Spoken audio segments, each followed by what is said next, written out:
꽃길이 아니라 십자가의 길을 기억하라. 꽃길이 아니라 십자가의 길을 기억하라는 제목으로 하나님의 말씀 나누도록 하겠습니다.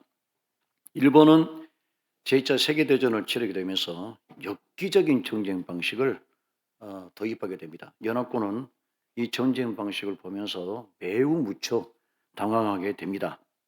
전쟁이 아무리 수단과 방법을 가리지 않고 치러지는 경향이 있다고 하지만 일본의 전쟁 방식은 야만적이고 비인간적인 전쟁 방식을 수행하면서 전 세계 사람들은 경악을 금치 못하게 됩니다.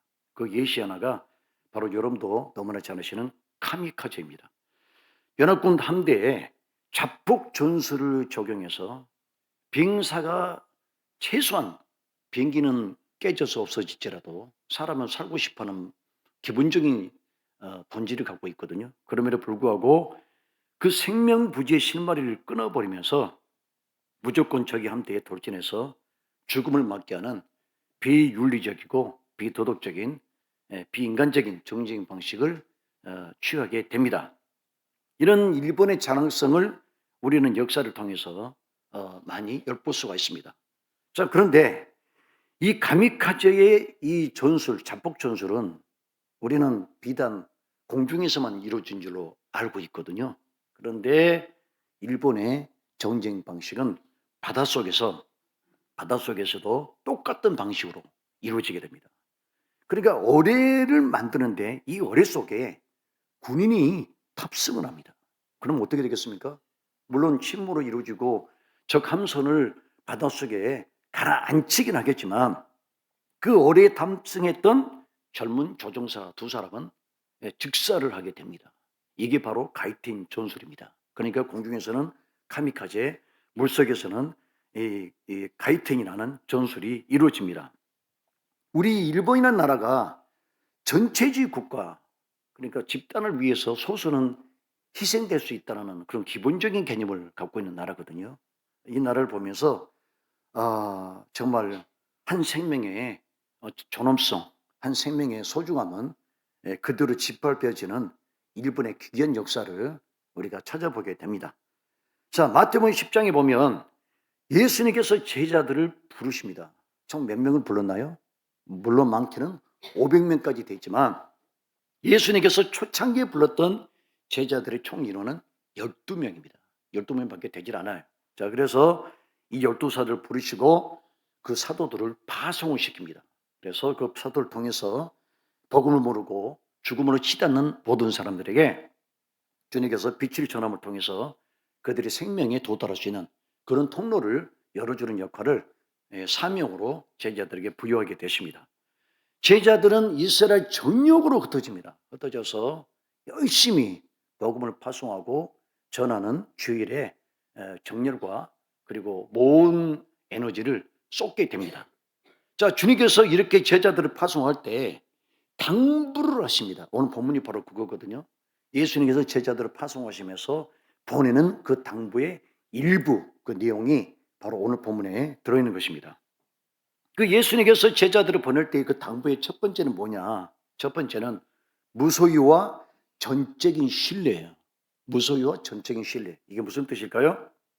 예수님은 제자들에게 여행을 위해서 너희들 이번 여행 떠날 때 지팡이만 갖고 가라. 예? 아니 지팡이만 갖고 가면 저희들 경비는 어떻게 하고 아니 저희가 가서 양식도 사 먹어야 되고 어디에서 숙식도 해야 되고 여러 가지 많은 비용들이 소모가 될 텐데 지팡이만 가져가면 어떡합니까? 예수님은 그거 준비하지 마. 준비하지 말고 너희들이 지팡이만 갖고 가면 너희들이 먹고 잠을 잘 수 있는 모든 조건들이 하나님께서 예비해 주실 거니까 너희들은 절대 염려하지 말고 주님을 의뢰하면서 복음을 전하면 나머지 하나님의 큰 역사를 너희들이 소소하게 경험하게 될 것이다. 이게 주님의 가르침이었습니다.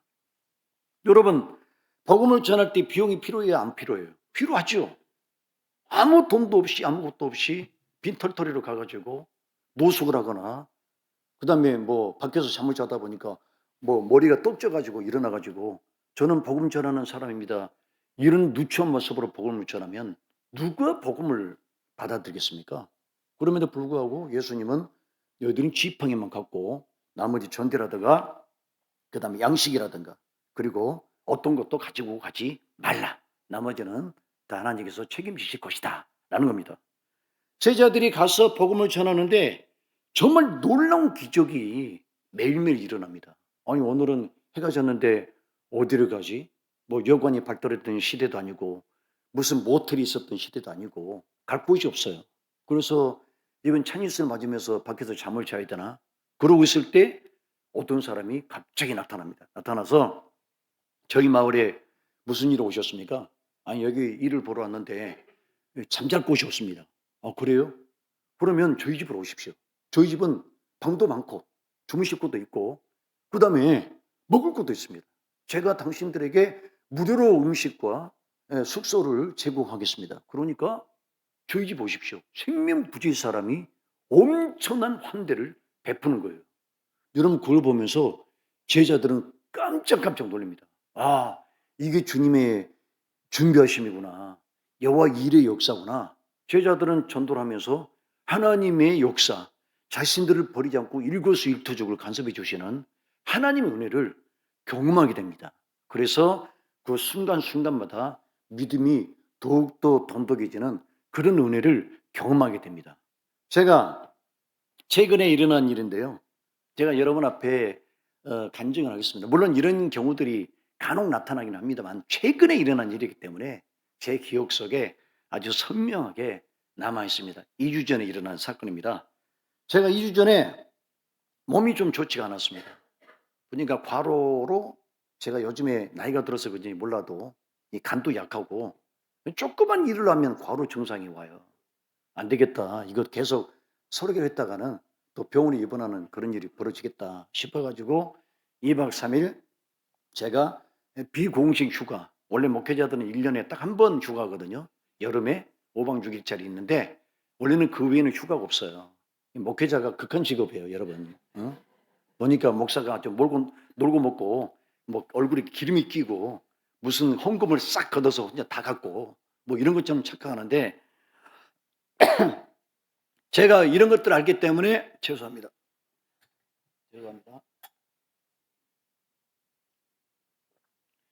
비공식 휴가로 2박 3일 동안 휴가를 오늘 마귀가 역사하나? 아유, 아주 기관지도 안 좋고 기관지가 매우 안 좋습니다. 계속 약을 뿌리고 그러는데 그렇습니다. 그런데 2박 3일 휴가를 떠나는데 원래 공식 휴가가 아니기 때문에 교회에다가 휴가비를 신청을 안 했습니다. 왜냐하면 비공식이기 때문에. 그래서 또 휴가를 떠나게 되면 2박 3일 동안 아무래도 한 2, 30만 원 정도 여행 경비가 소모되겠다. 이 정도의 부담을 가지고 이제 가는 겁니다. 그런데 늘 떠나는 거예요. 월요일날, 화요일날 이렇게 월화 이틀 가는 건데 아니 10시 반, 11시에 뵈거든요. 10시 반에 갑자기 전화가 왔습니다. 누구지? 봤더니 우리 교회를 오래전에 이사를 해서 다른 곳으로 이사 가신 권사님입니다. 그 권사님이 목사님 아니 무슨 일로 지금 예배 직전인데 전화하셨습니까? 라고 했더니 목사님 제가 오늘 아침에 새벽에 꿈을 꿨는데 목사님이 나타나셨어요. 그래요? 제가 뭔 일로 거기를 나타났을까요? 라고 했더니 권사님 하시는 얘기가 목사님이 꿈에 나타났는데 굉장히 생활이 어렵다라고 저한테 하소연을 하시더라고. 그래서 제가 잘못된 꿈은 아닌가?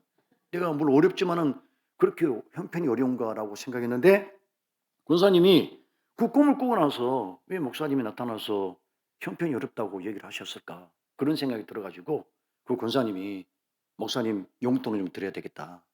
그래가지고 저한테 여행 경비를 보낸 거예요.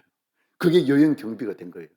제가 갔을 때 솔직히 넉넉하지 않았기 때문에 또 여행 경비가 적어서 그 사용할 때마다 조금 마음이 부담이 되죠. 그러나 이렇게 넉넉하게 보내주시니까 너무 편하게 이게 주님께서 주신 은혜구나 라고 생각이 들고 이렇게 하나님이 응답하실 수가 있나. 어떻게 내일 떠나는 줄 알고 그리고 그분 권사님 꿈에 나타나서 저에게 이렇게 보내주게 됐는가.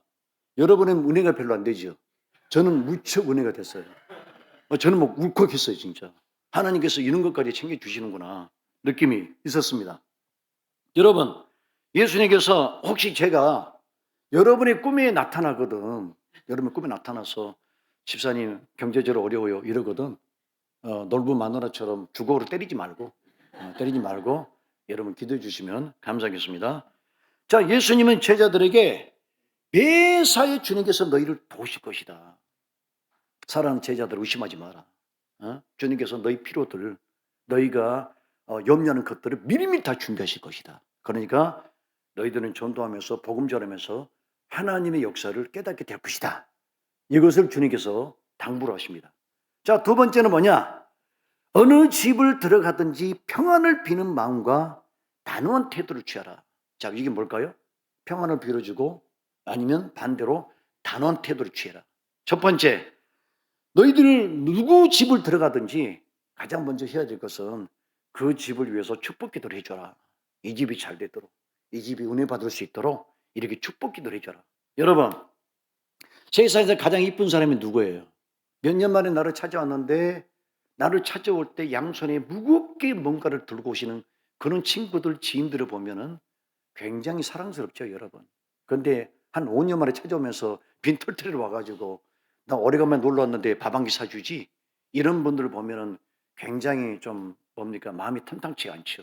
그렇습니다. 주님은 너희들은 선물을 가지고 가지 말고 무슨 선물이요? 기도의 선물을 해줘라. 그 집이 잘 될 수 있도록 축복의 선물을 해줘라. 그런데 가끔 가다가 그 어느 집을 들어갔는데 어느 집에서는 환영을 받지 못하고 굉장히 기분 나쁜 마음으로 냉대하는 사람이 있습니다. 당신 뭐야? 저는 복음 전하는 사람인데 당신에서 축복기도 하고 싶습니다. 하지마. 우리 그런 거 원하는 거 아니야. 당신 나가. 이렇게 냉대하고 박대하는 사람에게 주님께서는 어떻게 태도를 취하라 하셨냐면 우리 생각과 좀 다르게 말씀하셨어요. 우리는 그런 사람들에게도 끝까지 복음을 전하려고 그러거든요. 좀 제 말 좀 들어보세요. 차분하게 제 말 좀 들어보시고 마음을 여시고 복음에 대해서 들어보십시오. 우리는 뭔가 아쉬운 것처럼 계속해서 그분들에게 복음을 전하려고 시도하죠. 예수님께서는 제자들에게 뭐라 하냐면 그런 사람이 있거든 발의 먼지를 떨어버리고 나와버리라는 거예요. 나와버리라는 거예요. 단호 태도를 취하라는 거죠. 여러분, 그렇죠? 솔직히 말해서 우리가 그들에게 생명을 주러 가는 거잖아요. 그들은 생명을 받는 입장이죠. 그런데 생명을 받는 입장이 오히려 대대하고 교만하고 하나님 말씀을 받지 않겠다는 것은 뭐죠? 그들은 자기 스스로 지옥에 가겠다라고 선언하는 것이고 결단하는 것입니다. 그건 교만입니다. 그렇습니다. 복음은 받아들이지 않으면 절대적인 죽음의 길로 가는 마지막 궁극적인 결과를 갖고 오거든요. 소돔과 고모라가 불타기 일부 직전에 롯이 자신의 두 딸과 사이를 집으로 모았습니다. 그리고 하는 얘기가 하나님께서 이 성을 불태운다고 하신다. 앞으로 여기에 종말이 임할 것이다 라고 했더니 두 딸은 아버지 말에 수긍을 했고 사이 두 명은 농담으로 여겼어요. 아이고, 창일어른 요즘에 좀 뭔가를 좀 잘못 드셨나 봅니다. 아니, 이렇게 하늘도 맑고 이렇게 건강하고 좋은 도시인데 왜 갑자기 여기가 불이 타고 멸망을 한다는 얘기입니까? 그러니까 사이 두 사람은 롯을 따라가지 않았어요. 그리고 그들은 처참한 죽음을 맞이했습니다. 복음은 바로 그런 거예요. 우리는 복음을 전할 때 자부심을 가지고 전해야 됩니다. 복음을 가지고 애쓸 필요가 없어요. 그 사람이 강파가 완악할 때는 우리도 단호하게 복음을 전하지 않을 필요가 있습니다. 왜요? 복음은 이것은 결정은 그들이 하는 것이고 하나님의 기회이기 때문에 그들이 스스로 기회를 상실하는 행동이기 때문입니다. 예수님은 그렇게 제자들에게 가르쳐 주십니다. 세 번째, 고난에 대한 각오를 해라 라는 겁니다. 자, 예수님은 제자들이 박해를 받고 청도들과 임금들 앞에 끌려가게 될 것이다. 그런데 그 제자인 너희들의 길은 꽃길이 아니고 십자가의 길이며 가시밭길이 전개될 것이다. 그것을 각오하고 너희들은 이 복음을 전하는 길로 가야 될 것이다 라고 하십니다. 그러면서 예수님이 어느 본문에서 이런 말씀을 하십니다. 24절 25절 한번 읽어보도록 하겠습니다. 24절 25절 시작. 제자가 그 선생보다 또는 종이 그 상전보다 높지 못하나니 제자가 그 선생 같고 종이 그 상전 같으면 족하도다. 집주인을 바알세불이라 하였거든 하물며 그 집 사람들이랴. 아멘. 자, 예수님은 엄청난 핍박을 받았습니다. 바리새인들이 예수님 보고 뭐라고 했냐면 저 사람의 기적은 바알세불, 귀신의 힘을 입어서 병들을 고치고 다른 사람들을 낫게 하는 그런 기적을 행한다라고 예수님의 이적을 호도하는 그런 비판을 하게 됩니다. 예수님이 그러십니다. 스승인 내가 그 정도의 핍박을 받았는데 제자인 너희들은 오직 하겠냐? 얼마나 많은 어려움과 죽음이 너희들을 기다리고 있겠냐? 그러니까 너희들은 각오를 하고 이 고난의 길, 이 복음의 고난의 길을 걸어야 할 것이다 라고 죽음을 그들에게 가르쳐 주십니다. 여러분, 제가 소련에서 일본의 카미카제와 가이텐에 대해서 얘기를 했죠. 카미카제 가이텐. 이거 뭐죠? 자포가는 겁니다. 자포. 우리가 카미카제와 이 가이텐에 대해서 어떤 생각을 갖고 있냐면 이 일본의 군인들이 자기가 자원해서 카미카제가 되고 가이텐을 했다라고 믿어요. 여러분 그럴까요? 그럴까요, 여러분? 이 사람들이 내가 천황폐를 위해서 내 목숨을 바치면서 우리 민족에 대한 자부심 그리고 우리 민족을 살려내기 위해서 내 몸 하나 불사르겠습니다. 이런 자원하는 마음으로 카미카제가 되고 가이텐이 된 줄 아십니까? 강제로 한 거예요. 강제로. 그 사람들이 출격할 때 히로뽕을 탄 물을 마시겠어요. 정신이 몽롱한 상태에서 전폭기를 몰고 어뢰를 몰아서 여러분 침몰하게 된 겁니다. 뭐죠? 자원하는 마음이 없었어요. 예수님은 지금의 이 제자들에게 뭐를 말씀하시냐면 주님의 제자들은 자신의 의지가 있었어요. 내가 주를 위해서 죽을 수 있다. 복음을 위해서 죽을 수 있다. 정확한 의지 그리고 열정, 결단을 가지고 그들은 십자가의 길을 걷게 됩니다. 여러분, 그 기독교인들이 한 가지 갖고 있는 착각이 하나 있습니다. 여러분, 우리는 유대인들을 어떻게 생각합니까? 유대인들. 제가 성지순례 9박 10일 가기 전에 이번에 가려다가 6월 달에 예정돼 있었거든요. 전쟁이 터져가지고 못 가게 됐습니다. 한 번 더 가봐야 되는데 왜냐하면 갔다 와서 얻는 유익이 엄청나요. 이거는 학교에서 공부하는 것 이상으로 유익이 있습니다. 그래서 성지순례는 꼭 한번 가야 되니까 나중에 여러분들이 한번 저를 더 보내주시면 많은 것들을 얻게 될 것입니다. 목사님 놀러 간대 이렇게 생각하지 마시고 진짜요. 목사님들은 성지순례를 최소한 3번 이상을 갔다 와야 돼요. 그 현장에 그대로 남아있거든요. 자, 그 성지순례 가기 전에 유대인들에 대한 저는 어떤 연민이 있었어요. 그동안 아우슈비츠, 그 다음에 수많은 유대인들이 죽었고 핍박받았고 그 다음에 그들은 하나님을 믿고 예수님 믿지 않지만 같은 형제라는 그런 정신적인 어떤 공동체 의식을 갖고 있었습니다.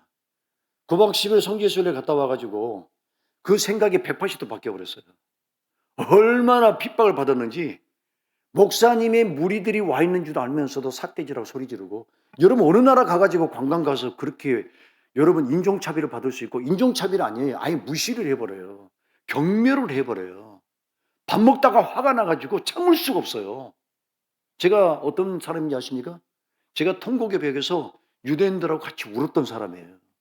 그들이 역사를 생각하면서 이 통곡의 벽만 남은 것에 대한 저는 그 역사적 과정을 알기 때문에 엉엉 울었어요. 유대인들을 그만큼 사랑하고 좋아했습니다.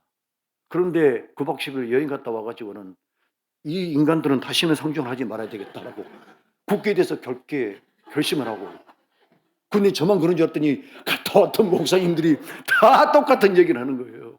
갔다 와서 상처를 너무 많이 받았다. 우리를 볼 때 진짜 사람처럼 취급을 하지 않더라. 제가 여러분한테 재미있는 얘기를 하나 해주면 이번에 예수님 십자가 그걸 망치로 부쉈지 않습니까? 그 다음에 또 순혈을 갖다가 테러하고 그랬지 않습니까? 여러분 이스라엘이 더하기, 빼기, 곱하기, 나누기 있죠. 그 더하기가 뭐하고 비슷해요? 십자가하고 비슷하죠. 이스라엘의 더하기는 어떻게 생긴지 아십니까? 저 위에 저 꽁지가 없어요. 그러니까 십자가가 T자 모양이에요. 그러면 이스라엘 사람들이 유대인들이 어느 정도로 예수님에 대해서 거부 반응을 갖고 있는지 아시겠죠? 그 정도예요, 그 정도. 우리는 그걸 모르고 그 사람들을 물론 사랑해야 되겠고, 그들이 예수님을 모르니까 언젠가는 돌아올 사람들이겠죠. 반드시 마지막 때는 유대인들이 예수님 믿는 그런 상태로 돌아온다고 얘기하거든요. 그래서 우리가 무슨 생각하냐면, 유대인들이 예수님 전했을 때, 제자들이 그들이 현장에 갔을 때 어떤 핍박들이 기다렸겠습니까? 죽음밖에 없는 거죠. 그래서 예수님은 너희들은 그 지금 유대 땅에 가는 것은 죽음을 각오하고 가야 된다. 고난을 각오하고 복음을 전하라. 이렇게 당부를 하십니다. 자, 우리가 이 예수님의 교육 과정을 보면 예수님의 제자 교육은 조금 남다른 부분이 있습니다. 여러분, 요즘에는 제자 교육을 어떻게 하죠? 학교를 정한 시간 내에 왔다 갔다 하죠. 집에 있다가 그 다음에 방학도 하기도 하고. 근데 예수님의 제자 교육은 어떤 교육입니까? 예수님의 제자 교육은 한 번 등록하면 집에 못 가요. 한 번 등록하면 집에 못 가요. 어떤 제자가 예수님 우리 아버지 돌아가셨는데 저 잠깐 집에 갔다 와서 장례 치르고 오면 안 되겠습니까? 그랬더니 예수님 뭐라고 하셨어요? 갔다 오라죠. 갔다 오라 그런 게 아니고 죽은 자들 하여금 죽은 자를 장사하게 하고 너는 나를 따르라. 휴가를 보내질 않았어요. 휴가를. 예수님은 제자들과 3년 반 동안 함께 숙식을 하면서 그들을 교육을 했습니다. 여러분, 이런 교육을 여러분 전문 용어로 뭐라는 줄 아십니까? 도제식 교육이라고 합니다. 도제식 교육. 도제식 교육은 뭐냐면 우리 특히 한국의 뭐 유명 장인들, 예술가들을 비춰 그분들이 제자들을 양성하지 않습니까? 아니면 판소리 하는 사람들이 제자들을 사사를 시키지 않습니까?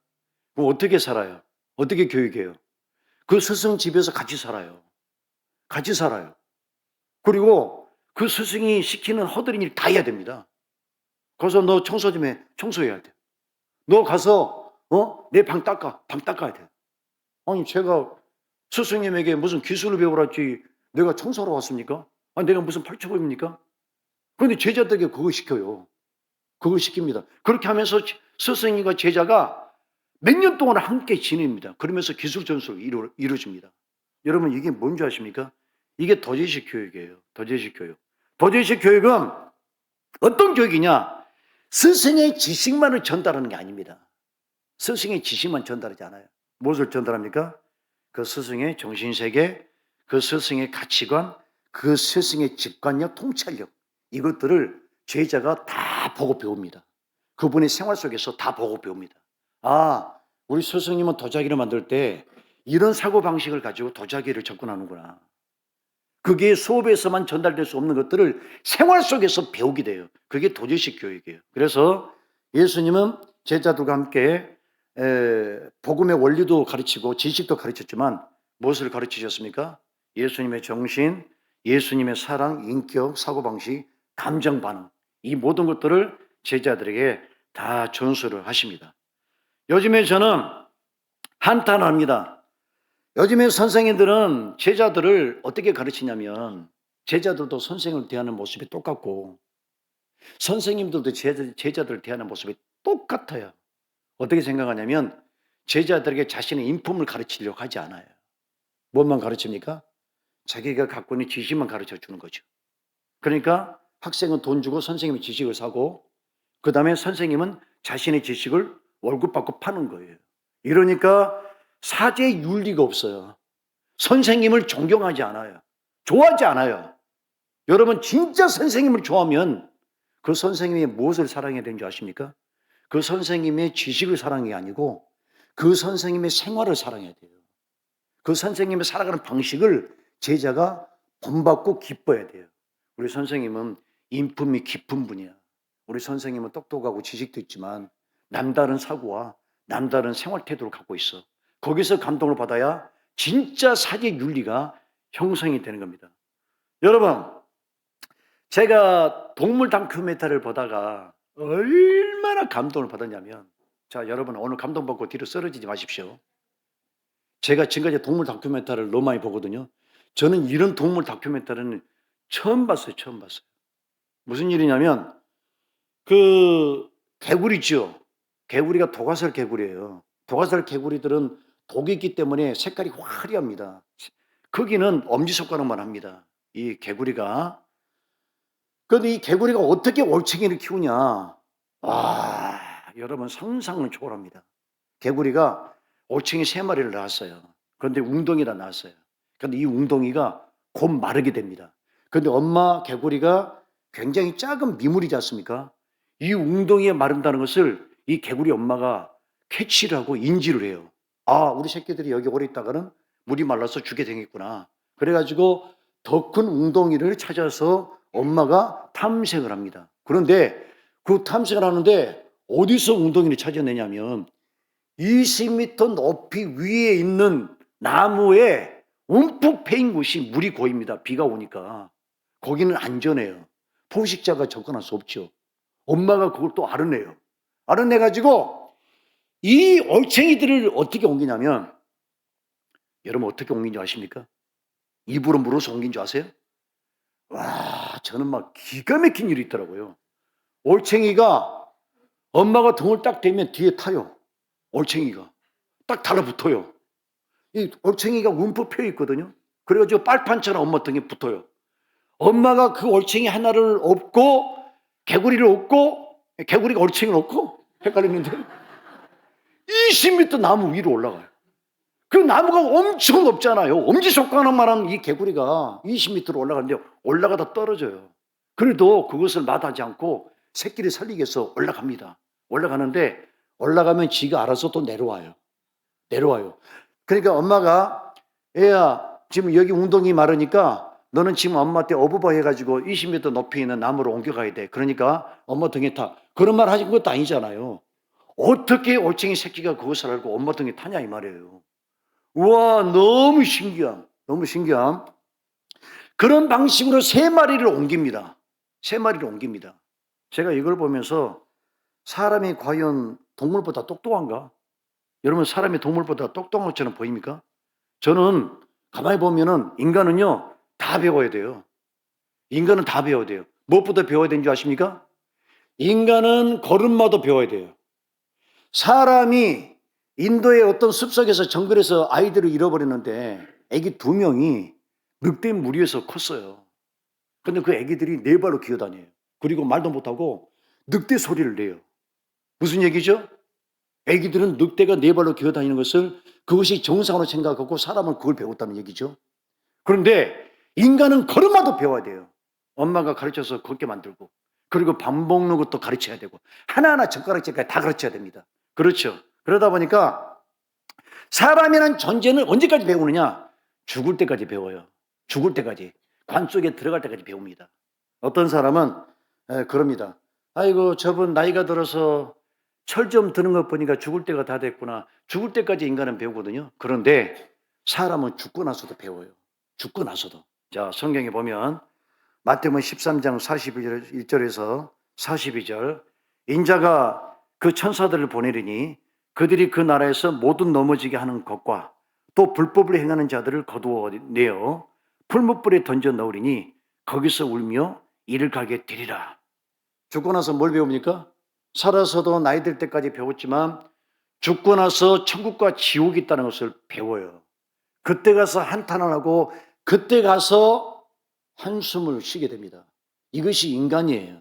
저는 동물이 사람의 동물보다 절대 뛰어나다고 생각하지 않습니다. 여러분, 예수님의 가르침은 뭐냐? 예수님은 우리에게 가르친 게 뭐냐? 그분의 정신을 가르치라는 거예요. 배우라는 거예요. 그분의 지식만 배우는 게 아니고 그분의 정신. 제가 목회하면서 이분들을 잊을 수가 없습니다. 20년 우리 개척교회에서 하면서 잊을 수 없는 2부부가 있습니다. 2부부. 어떤 부부냐면 이런 가정이 있나요? 와, 정말 독특한 캐릭터를 갖고 있는 그런 가정들이에요. 제가 이 집에 신방을 갔는데 온통 방에 성경 구절이 다 붙어 있어요.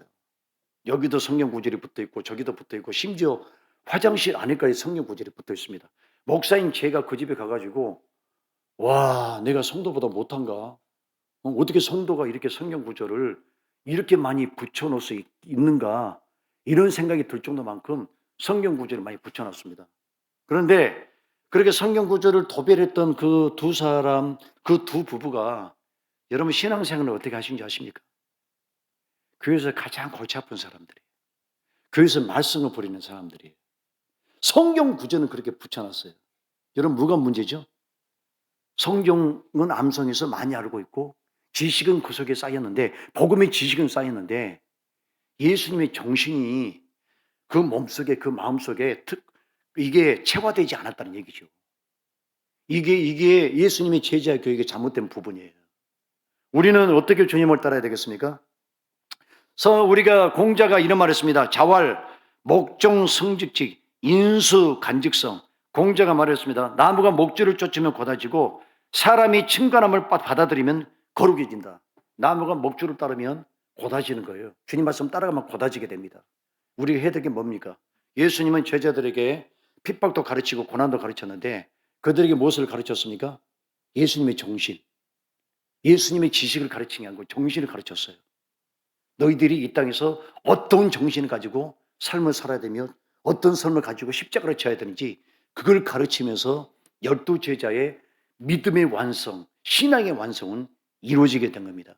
여러분 우리 모두가 주님의 지식으로 가득 찬 게 아니라 주님의 정신으로 가득 차지는 거룩한 주의 백성들 될 수 있기를 주님의 이름으로 축원합니다. 예, 기도하겠습니다. 자비하신 아버지 하나님 감사합니다. 오늘 저희들 우리가 주님의 제자들에게 당부하신 예수님의 말씀을 들어봅니다. 너희들은 복음을 전할 때 고난이 있을 것이다. 핍박이 있을 것이다. 그리고 많은 일들을 각오해야 될 것이다. 라고 하시면서 가르치십니다. 우리가 복음을 전할 때 지식만 갖고 있어야 되겠습니까? 우리가 주님의 참된 정신, 감정, 그리고 사상, 가치관, 세상을 보는 눈들을 갖고 있어야 주님께서 원하시는 사람이 될 줄로 믿습니다. 오늘날 한국 교회를 봅니다. 얼마나 한국 교회 성도들이 머리가 똑똑한지 죄다 유튜브를 뒤져서 성경을 모르는 것이 없습니다. 설교를 할 때마다 이 설교는 어떤 내용일 것이다 미리 짐작하기도 합니다. 그러나 우리 안에 변화가 있습니까? 우리 안에 예수님의 정신이 있습니까? 다시 한번 깨닫게 도와주십시고 참된 주님의 제자들로 거듭날 수 있도록 함께하여 주시옵소서. 예수 이름으로 기도합니다. 아멘.